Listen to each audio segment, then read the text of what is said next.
All right, guys, listen.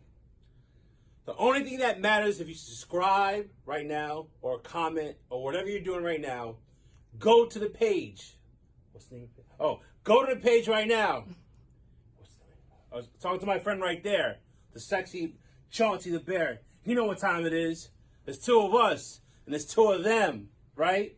Those wrestling girls, there's two of them. Make sure to subscribe, like, watch, enjoy.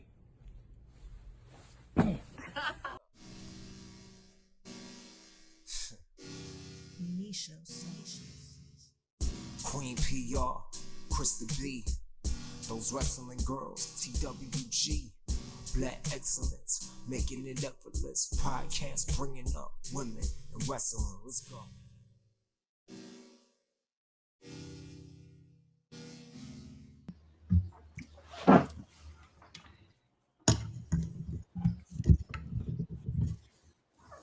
Hey everybody, what's up? We're back. It's those wrestling girls. It's your girl Krista B and Queen P.R. And as promised, we are here with part 2 of the Sasha Banks episode saga story. You know, she's just so polarizing. She's very empowering. You know, she's everything. It's hard to describe her in one word. So we're gonna jump into part 2. But before we jump into part 2, you know, we usually do our check-ins.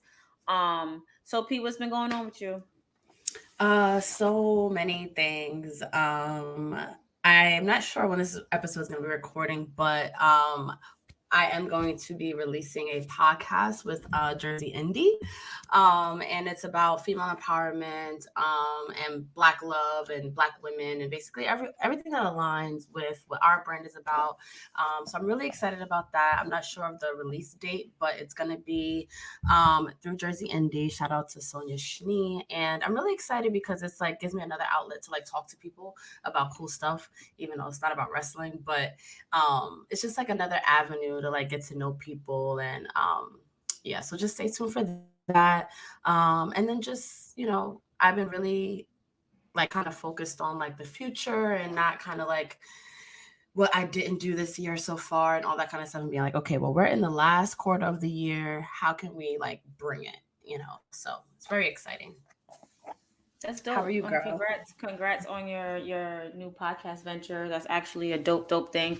I'm good. You know, just still working, focusing on stuff. Been doing a lot with the radio station and, you know, things like that. Thinking about going on a smaller vacation, weekend little getaway soon. But yeah, I'm good. No complaints here at all. That's good to hear. So speaking of Sasha Banks really quickly, I want to give a shout out to Mr. Perry. His name is Victor Perry. And he is the leader of the wrestling club that Sasha Banks visited at Kip Brooklyn this year. And his wrestling club has really gotten popular, and he actually started a GoFundMe to send the wrestling club to WrestleMania next year. So it's an ongoing GoFundMe. And I'm going to leave all the information in the description. You can donate, you can share on your channels. I'm actually going to be having him on soon to talk a little bit more about that and some of like his ideas. And it's really cool to see like, you know, wrestling is so special to so many people. And, you know, especially like coming off of like Black WrestleFest and like watching my godbrother, who I grew up watching wrestling, but, you know, being a success in wrestling. And then this wrestling club, it just shows like how important it is to now give to that generation behind us, you know, what wrestling, you know, kind of gave to us. So I want to just shout out Mr. Perry again for everything that he does, and Black Wrestling, Black Announce Table, and all the podcast I have partnered up with him. He's already raised over $3,000 at the time of this recording. So I can only imagine by the time this goes out how much has been raised. I would love to see him, you know, get to like $10,000 and just continue everything that he's doing, you know, with the wrestling club. So yeah, shout out to Mr. Perry, and give anything that you can. Right. We definitely donated, probably donate some more. That's actually a good cause for the kids. It's very hard to get kids to be into something and to remain grounded into something. So it's really good that he's actually doing this. So shout out to Mr. Perry. We're so happy that you're able to do this for the kids. Hey, okay. So I don't think we should take a break. I think we should just jump right into I think so too. I think so too. So we left off on, I feel like we were just talking about everything, like just going up and down, because it's just so hard to pinpoint one thing about her career. about her. So I think that we really have to start. Where do you even want to start? Like, I can't even imagine where to start. I think a good place that we could start is because we kind of like talked a lot about like her NXT run and that transition over to like the main roster. And I think it's something that we talk about a lot is the Divas Revolution, women's evolution. And we always talk about, we have a lot of episodes, check out our playlist, but the fact that Sasha Banks, Becky, and Charlotte were the ones that were chosen to come up for the Divas Revolution to join these like three factions that we always talk about, and Sasha was a part of Team Bad, and she actually was on the main roster in NXT for a little bit, so you can see like her crossover appeal and how we talked about in the part 1 about the We Want Sasha chance that she would get and stuff like that. But how did you, like, in hindsight, I know like we definitely respect Team Bad, but as it was happening, how did you see Sasha in the mix? Did you see like she was going to be the star and this was just a stepping stone? Like, where did you see Team Bad and Sasha going at first? To be honest, I really didn't like Team Bad because of the stereotype that was put behind it. I love them all individually. I love the fact that, Naomi was actually given a chance to speak her mind about her being upset. Like the Team Bella was literally taken over, and like it was like always this cry out and this constant recycle and matches of women, and like she wasn't getting her as much shine, or she was being bullied and stuff. So I love the fact that Naomi had a chance to speak out on these things. However, when they put them all together is because, and I've spoken to Naomi about this, and although the attitude and stuff she had was real, the negative connotation behind it, the stereotype that all Black girls, when they get mad about something, that's what they do. They roll their necks, they suck their teeth, they, all of that. And to an extent, yes, but it's not because we're trying to put on a character show. That's just how we express ourselves. We are very passionate people. So for them to kind of use it as an exploitation situation, I really didn't appreciate that as a Black woman myself, because now it's like, oh, now you're making fun, and now it's like y'all giving these white girls a chance to imitate and copy us, but still hate on us and still call us out our names and call us these derogatory terms and such things as such. Um, but to be honest, I couldn't really say at the time also if Sasha was going to be the star, if Naomi, if Tamina, because I really didn't watch Sasha in NXT. I didn't. Like, I've heard of her matches and at Takeover with Bailey. Like, I had to go back and look at stuff, but I really did not know who she was to say, oh yeah, she's the breakout star of this whole group. Yeah. It's funny because my introduction to Team Bad at that time was through Total Divas.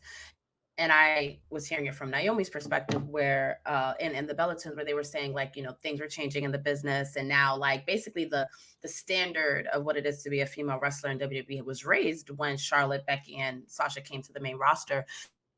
So hearing, them talk about it from that perspective of just like, we got to get on our A game because these new girls are coming up, and we got to be like on their level. And Team Bad was a way for Naomi to turn heel. Like it was a stepping stone and like a transition for everyone's career. Like, look at Tamina, who, she had already been in the company for a while and had her own thing with like the Usos. So this was like a time for the three of them to now be like their own thing. And going back to like their personalities, like I was the same way when it came to Team Bad, where it was just like, okay, we playing the Black girl role, like, which can be very caricature-ish. But and then it's funny because now I look at Sasha's attitude now, and it's like, she is who she is, she's clearly like, she's a Black woman, she expresses herself a certain way, but now it feels more like this is who she, like, just her natural personality, as opposed to, I think, in Team Bad, where it was like, okay, now you have to put on this front, put on this role, because Team Bad was the group with like the Black girls or whatever, and you have Team Bella, but so I think with Team Bad, I think for all three of them it was a stepping stone. But I like looking back, it's sort of like, and I think I mentioned on the other episode of like the hunger that Sasha Banks always has, and you could just tell that she was just like itching to do more. And then now after that, she goes into her feuds with Becky and Charlotte over the first women's evolution. the first Raw title, which Sasha probably should have won. So that was actually a first. That triple threat match at WrestleMania for that title. How did you feel when? And I'm sure I've asked you this before. When Lita debuted the new title. I was happy because now the women were being classified as superstars and not divas and being separated from the men. So I love the equality factor of that. Um, I just wish that it should have been handled better. I don't think Charlotte should have won. And we know that her father, Ric Flair, dirtiest player in the game. I feel like he should have been barred from ringside because it was making it seem like Mm, Charlotte couldn't really do it without her dad being there cheating. And we already know like the potential Charlotte has. She's now what 16-time women's champion. mm-hmm, But it just would have been better if, you know, it was just three of them out there because Snoop Dogg could have stayed on ringside when he walked out Sasha and mm-hmm, rapped her music out because at that time he's definitely a Hall of Famer. Or he got inducted to the Hall of Fame the night before that night. So he could have stayed out and him and Ric Flair could have went at it. It just would have been Becky who would have been asked out and mm-hmm. eventually she was when the whole dolls came out and she was just Right. sitting there and her doll wasn't there. But I think it was in this match where you just really saw the potential of both Charlotte and Sasha. Mm-hmm. Unfortunately for Becky, her star didn't make it all the way through at that time. But I just feel like Sasha put on a hell of a fucking match, and because she came out with the Eddie Guerrero gear on, I feel like it should have been a nod to Eddie, like letting her Yeah, win. I agree. I'm so glad that we got to see, and I think that'll be great bonus content for this episode is like her WrestleMania matches because she's never won at WrestleMania. And I'm glad you mentioned her entrance because, people talk about the WrestleMania entrance, and usually that's an indicator of like where the company sees you. Are you going to win? What your trajectory in your career is after Mania? So, and I think that's what frustrates Sasha Banks fans so much is like clearly she's a star. Clearly she's given these WrestleMania entrances. You have Snoop Dogg rapping your fucking entrance. You come out in a car, you're Eddie Guerrero. Like it's clear that you guys see her as a certain star, but it's almost like her wins never really match that. And I think that's another great topic is, whether like Sasha's losses, were they really losses or were they, good for the business or is she used as the person to put everyone over? Which I think is an interesting conversation. But she didn't win at 31, but she was able to, and her record isn't that best, but she's accomplished a lot of firsts in WWE for women. So I think we can kind of just chat about some of those things because I loved that's what got us, well, at least like I got back into wrestling because I was seeing women being presented like men and given the same opportunities. So because women have never been giving that kind of, latitude to reach, everything's a first at this time. So between like Yeah. 2015 and like 2020 or 2019, I guess 2018, the women just had all these checklists, these boxes because they were never given the opportunity before. And Sasha Banks, because of who she is, was always a part of these firsts in some way. We talked about, her and Bailey's match being the first women's match to main event NXT Takeover. We talked about that being the first Iron Woman match. Just some other things. Charlotte Flair and Sasha Banks feud in 2016 was the first female feud to win Feud of the Year by Pro Wrestling Illustrated. And like these are things like, WWE don't necessarily talk about. But that is huge. PWI, shout out to Kevin, and we've done a lot of work with them. That was one of the standards of like where you place in this whole wrestling world. So for a female feud during that time to be like Feud of the Year is like pretty awesome. Um, she was a part of the first main event of a major pay-per-view with Charlotte Flair, their Hell in a Cell match. How did you feel about the Charlotte Flair Hell in a Cell match? Because I know that's also another polarizing Sasha match because Charlotte ended up winning. But how did you? And it was in Boston. So how did you feel about that match? Was that one of your favorites? It was one of my favorites. At first I thought Charlotte killed Sasha when the gate was the cell was coming down. She kicked her right under it, and she or right into it. However she did it, and I'm just like, damn, like she kicked her mad hard. Like, is she okay? Um, but it was one because Charlotte and Sasha always push each other's envelopes. They're always pushing each other to that Mm, next level, and it's just like, yo, like what can they do next? And I know we touched on it in a previous episode. Like their feuds, I was really entertained by their feuds. As much as I was tired of their repetitiveness, I was also able to see how much further they're willing to go to grab what's theirs. Like I was happy to see their false count anywhere match. To this day, that's one of my favorite matches between the two. Sasha ended up winning. Ric Flair came, raised Sasha's hand. Charlotte was like exiling Rick out of her life. And then we also got to see Stephanie and like put Charlotte in her place about her dad. Like, how dare you? But this match right here, yeah, you could see the emotion on Sasha's face. Like this emotion on her face is reminding me of the emotions on Bianca's face at 37 or 36. 37. Yeah, and that's the thing. Like Sasha, you can tell everything in this business means something to her. It's significant in some way. Like she doesn't just like show up to work. Like she's like, no, this is meaningful. I'm gonna make this the best, situation that it can be.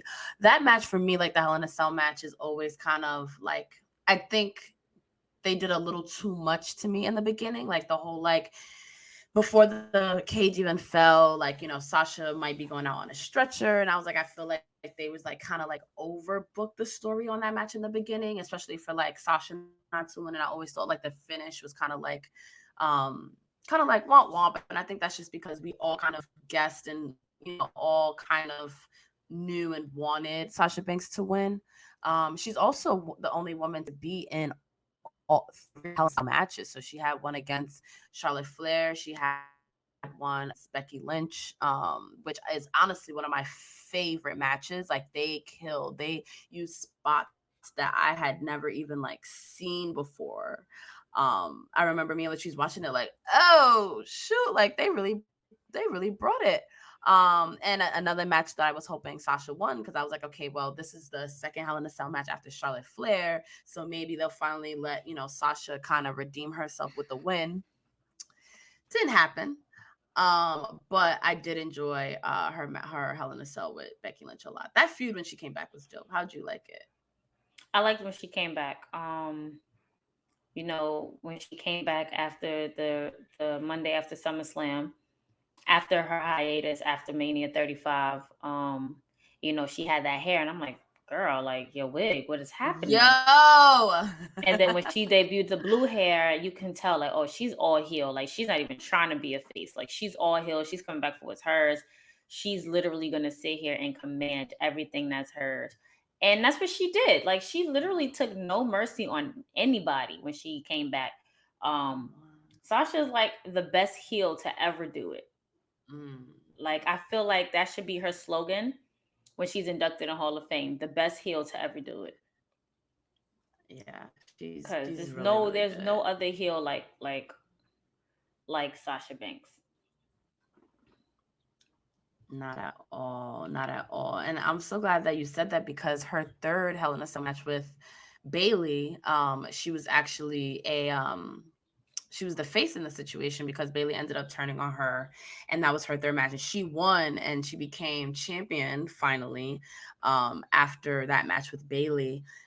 Which out of the 3 is like out of those Hell in a Cell matches is your favorite?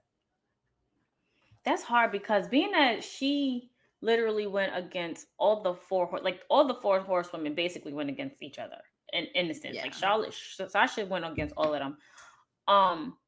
But they really brought it out of each other. Like it's very hard to sit here and rank them. It's very hard to sit here and say which one is the ultimate favorite. But excuse me. But if I really had to sit and choose, I would really have to say Charlotte and Sasha. I really have to say Charlotte and Sasha. Like Becky and Becky impressed the hell out of me, because this is what her man persona was still evolving and growing and changing. So she impressed the hell out of me. And then Bayley, the ding dong, hello character and all of that. But we've seen the limits and strengths that Bayley can go.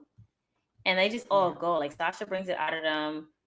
They bring it out of Sasha. So they're the 4 horsewomen for a reason. Yeah. I absolutely agree. And I also like with Sasha Banks that you can't say like who's her best opponent because she has chemistry with everyone. She brings out the Yeah. best in everyone. And people talk about her and Bailey's chemistry. They're wrestling. A lot of people on Twitter at the time of recording this, a lot of things trending is like wrestling soulmates.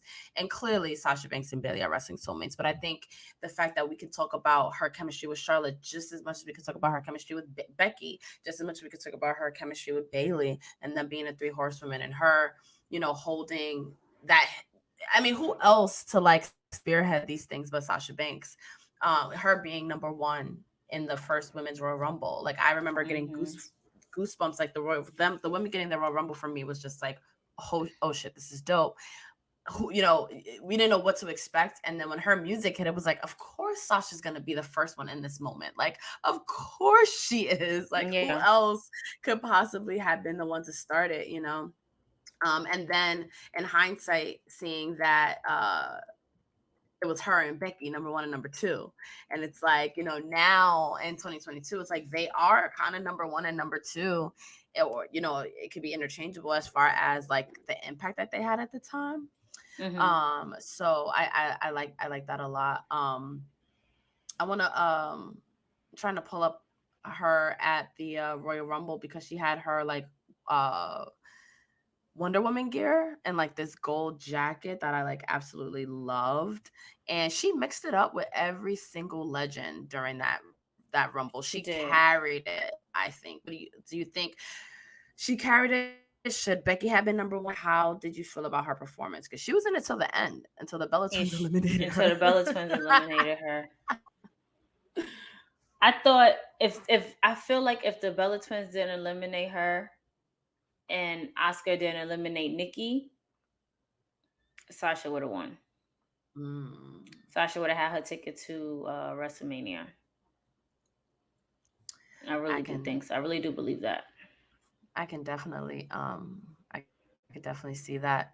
Another first that she's had, I mean, we have to mention, and you touched on it earlier, is like headlining WrestleMania 37 with Bianca Belair, being the first black woman, the first of two black women who, and it wasn't even one of those things where it's like, okay, we're just, WWE then was like, okay, we're gonna make them feud and do this match at WrestleMania because they're both black women.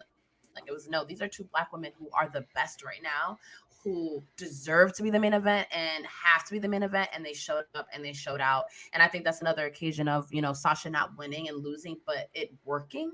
And I think people, I would love to see if I can pull up that video of Sasha after she lost and her, when she rolled out of the ring and she's just crying and she's proud of what her and Bianca just did. And that is like the moments that I love that Sasha brings, because she reminds the fact that they both like started crying, like almost couldn't like not cry like before the bell rang, just shows you like what they're bringing to the table. Right, I agree. And it's like Sasha, who's been there before, like who's been making history, not on the grand stage like she did at 37, but been making history. Mm-hmm. She knows what that feeling is like. So for her to like let Bianca have that moment for like 2 seconds before she got kind of snapped her out of it and was like, we need to get this ball rolling. Um, Mm-hmm. it was good to see. It was good to see to let them have that moment, and then they went on to win the SB because of it. Yeah. Like I don't think no Yep. And other that's women's another. main event has ever won an SB. They're the first to Mm-mm. do that. Yep, another part of history that Sasha Banks has gotten is she can say that she's won an SB. Like, who can say that they fucking did that shit? Like, Right. which is dope. Another first that she had, which I am a mark for, is her and Bailey were like the first um WWE tag team champions after, they rallied for it for so long. Um, how did you feel about their tag team run? I think we even touched on a previous episode. Like, you know, was their first run it? Like, should they have been the first champions? Like, when do you like? What were your thoughts on that? It was only right to make them the first champions. It was only right. I wish that they didn't lose it to the Iconics in the way that they did at 35 because I was very Mhm. pissed off to be to watch that. But it would have been. It's only right because they're the only ones who are really. I mean, not saying that they were the only ones to really rally for it, but they're the ones that we saw that was really vocal about it. Not saying that the other wrestlers weren't, but we saw Sasha and Bailey. They've been talking about it in their interviews and their promos and everything like that. So I think it would have been more messed up if they weren't the first ones to be tag team women, the first women's tag team champions within the company. Yeah, I totally agree. I think it was always good that someone who cares so much about the wrestling business, like Sasha Banks, are the ones that are like ushering in these new phases for the women. And I don't remember, I think it was Charlotte Flair who was on backstage who said like the difference between the locker room and like her and Sasha and them came up compared to like what it was before was that the women cared about their screen time, but they didn't care about the matches. And when you care about the matches is when you care about the division. And I couldn't help but think about how Sasha Banks probably played a role in that, being like, okay, I don't want to just pull hair and be a diva. I don't want to do this. I want to have matches, but you can't have matches like by yourself. So I feel like having, them come up kind of just changing like the tone of the matches of being like, no, they're going to give us 10 to 15 minutes because not because we're attractive and we're going to strip our clothes, but because like we're gonna put on a good match. We are the feud. Like I'm thinking of that Hell in a Cell match with her and Charlotte at that time. What other feud could have possibly main evented that pay-per-view? Sasha and Charlotte were literally bringing eyeballs to things. Like it wasn't just like, oh, okay, they're women, let's put them in a main event. It was like, no, they deserve it because like, like that's why. It's because, they deserve it basically. Mm-hmm. But another first that she was a part of was the first Elimination Chamber match. And that was right after the first Royal Rumble. And I always have like this theory that Elimination Chamber matches kind of get lost in the shuffle because it's like right after Royal Rumble. But I loved that first Elimination Chamber match. Yeah, this was the singles one, right? It wasn't the tag team ones. This was the singles one. Yeah, with I think Alexa Bliss ended up winning. Yeah. But it was Alexa Bliss versus Bailey, Mandy Rose, Mickey James, and Sonya Deville and Sasha. And this is sort of when they were teasing that they were gonna have Sasha Banks and Bailey feud. They were like kind of playing with it. It was like a little weird, but this wasn't like a catalyst because I think it was Sasha that kicked Bailey off the pod and like turned on her after they were like working together. Yeah. Yeah. I um mean, in certain stances like that, it's definitely every woman for itself. Right.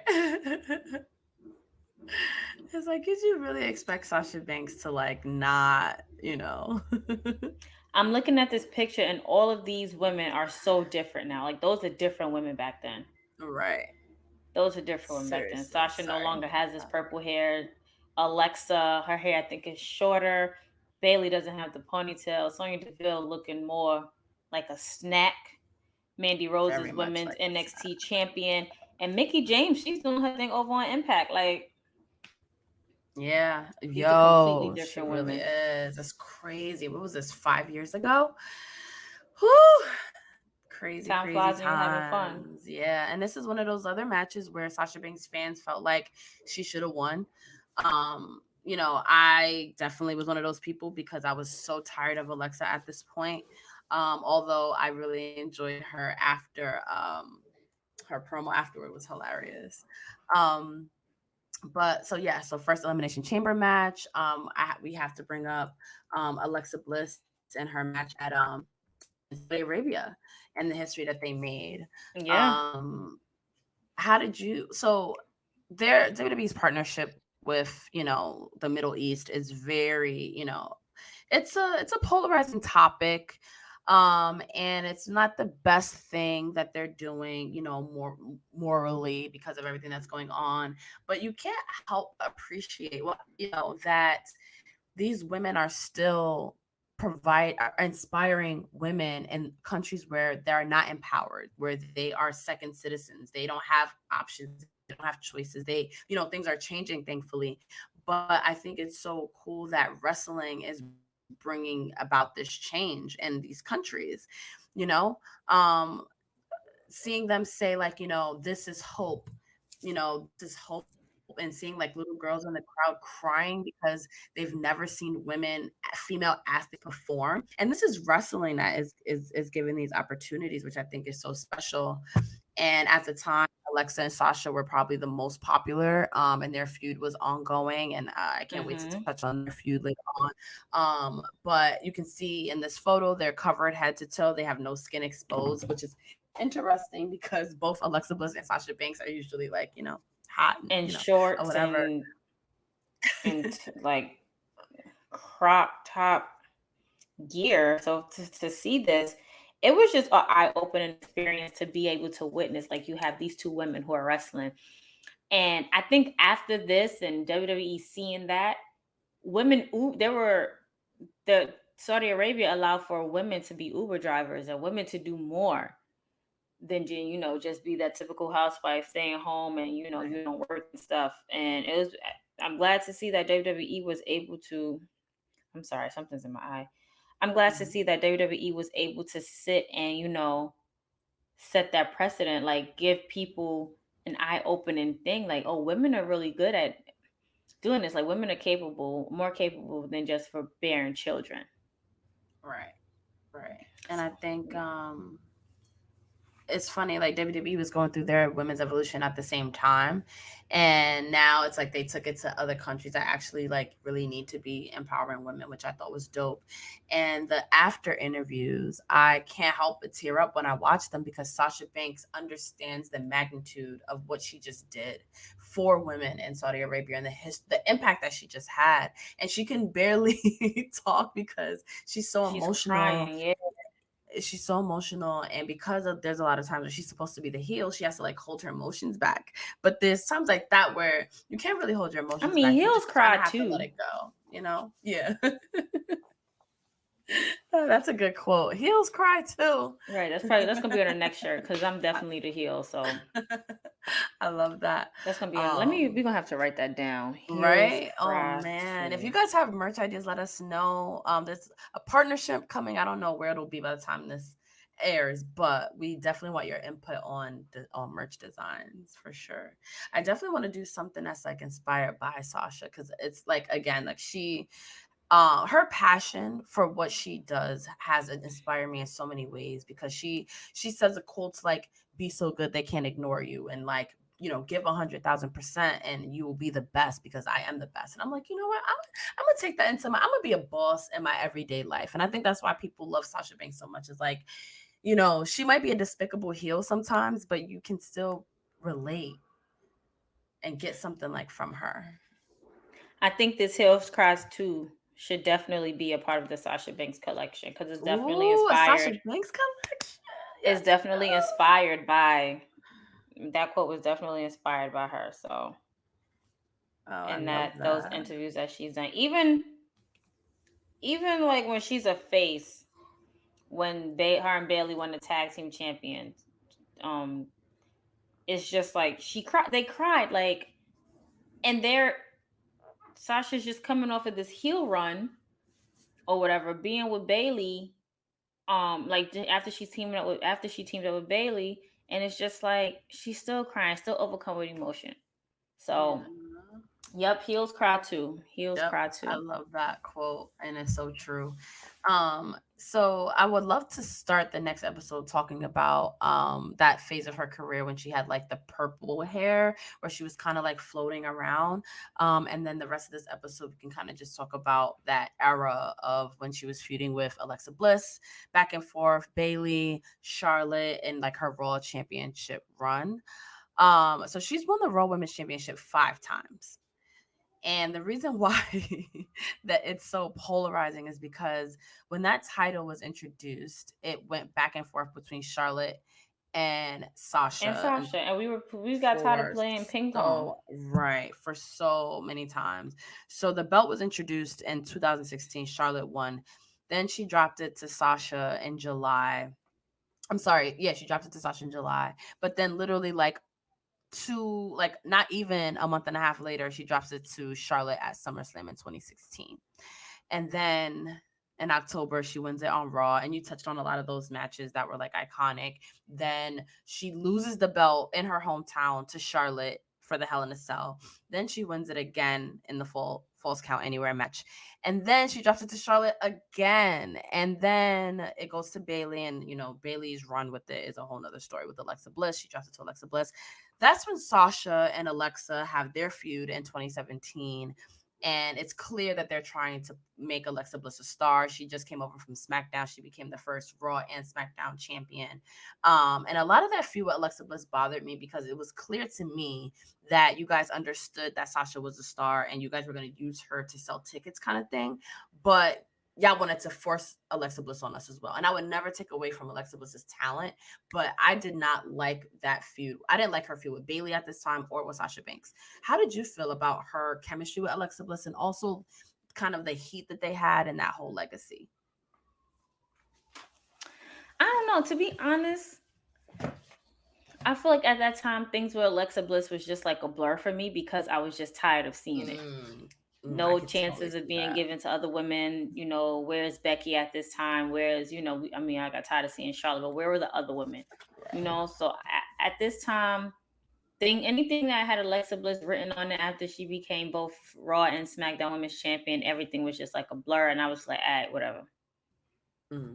Yeah, that's exactly how I felt. Especially this almost was like, okay, and I don't, again, never take away from Alexa, but she clearly gets I get it. But I do think because of what Sasha was bringing to the table at this time, I think that she should have a lot of matches, especially with Alexa, during that time that she should have went over.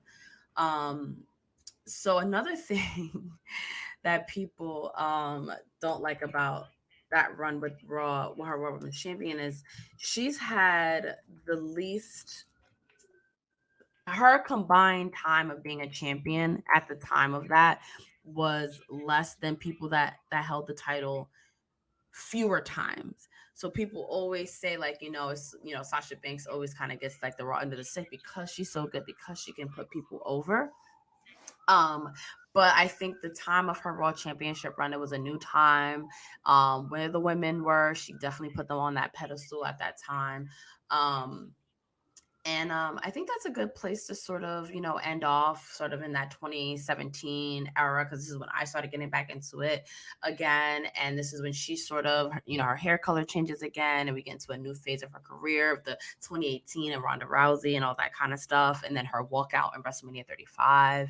And then I can't wait for the next episode, because then we'll go into her mainstream appeal. We'll go into what's next for her, what's Sasha Banks' legacy. Right. But I'm so proud of, all of the first that Sasha Banks was able to accomplish, because it's, I don't know if this is like too strong to say, but it's almost like because of her passion for it and her goals of what she wanted women's wrestling to be, along with a lot of other women at that time, like would we have the man character? Would the women be on this level in WWE if Sasha Banks, like the timing of her coming into the company, like would we have everything we have now, you think? That's kind of hard to say, because we all know that the man was really created because of Nia Jax.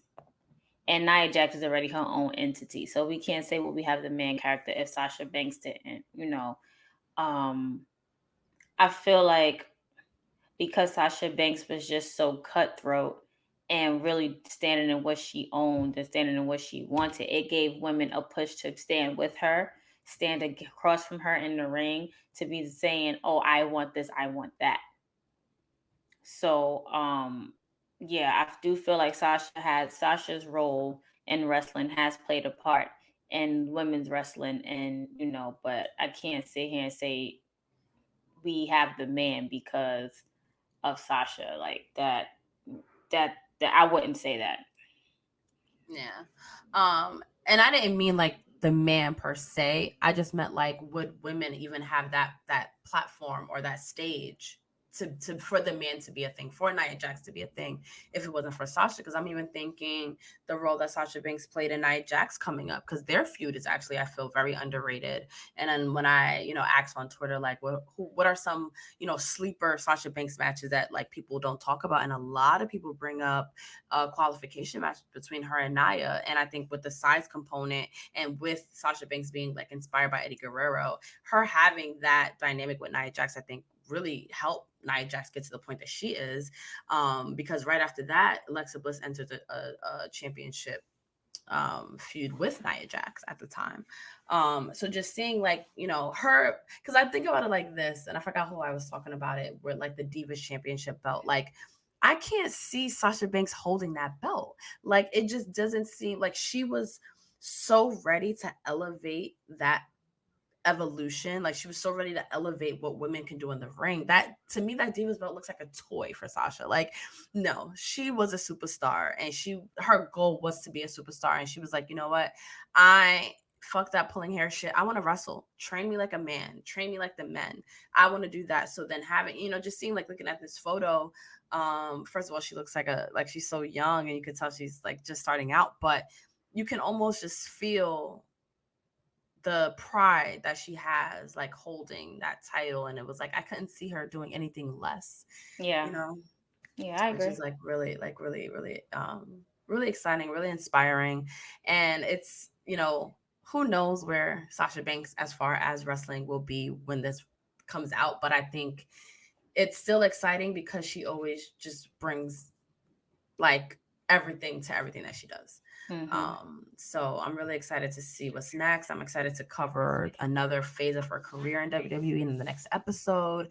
And if there's anything that we're missing, any milestone or matches that you personally love that we have not mentioned yet, let us know in the comments. We have after shows now where we're going to kind of supplement our episodes with other things that we might have missed, or other, because we got to have Jenna on for the after show. Absolutely. To kind of, talk and other Sasha Banks fans. But I'm excited to continue talking about her career. Yeah, hopefully this could be like no more than like 3 parts. I know, right? Well, you heard it here first, y'all. This is part 2. We're ending off part 2 here. Stay tuned for part 3. It's going to be so much fun to do. But until that time, it's your girl, Krista B. And Queen P.R. And we're out of here. Bye.